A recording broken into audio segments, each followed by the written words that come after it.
pas question d'interdire les manifestations.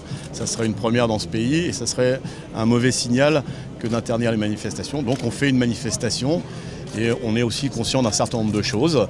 Vous savez très bien que ce que font les casseurs, qui est inadmissible, dessert les manifestants parce que ça empêche de parler du vrai problème et le vrai problème c'est la loi travail.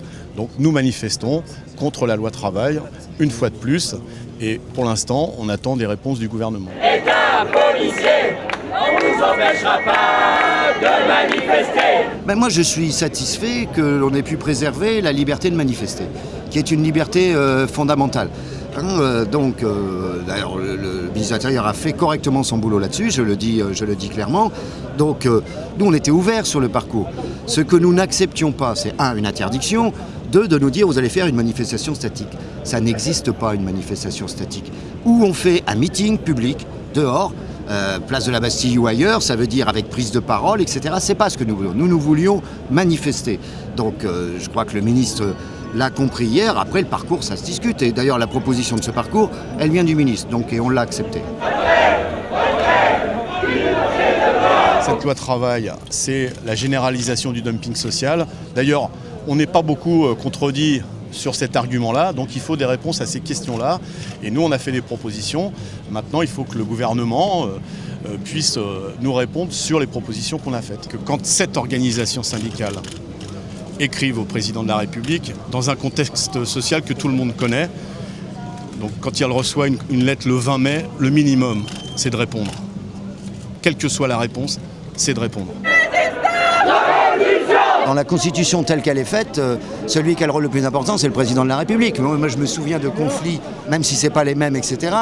Je me souviens de 2006, à la fin, c'est le président de la République qui a réglé les choses. Bon, par définition, quels que soient les individus. Donc, à un moment donné, oui, si ça tourne rond, il faudra bien que le président de la République dise les choses. Maintenant, quand il dit « nous irons jusqu'au bout », il ne dit pas dans quelles conditions. Donc moi, vous savez, quand on milite, on est par définition optimiste. Et être optimiste, aujourd'hui, c'est espérer qu'il y a un vrai dialogue qui s'instaure. Je le demande à nouveau, ça fait quelques semaines que je le demande. En plus, on a mis sur la table, donc on s'engage quand on met sur la table des propositions, que ces propositions non seulement ne soient lues, mais qu'on en tienne compte. On a rencontré la ministre, tardivement, mais on l'a rencontrée. Et 2 jours après, le Premier ministre, dans un interview dans un journal, a remis de l'huile sur le feu en parlant des casseurs, de la complicité avec les organisations syndicales. C'est absolument pas comme ça qu'on montre sa volonté de discuter. Chirac en 2006 ou Balladur en 94 avait su retirer quand ils avaient quand même une mobilisation contre eux. Et là, Hollande vient de dire qu'il va jusqu'au bout, mais c'est absolument irrationnel. Il est absolument minoritaire en tout. Minoritaire au Parlement d'abord, minoritaire à gauche, minoritaire dans les syndicats. On a 85% de syndicats qui sont contre cette loi, avec des secteurs de l'UNSA maintenant, de la CFDT.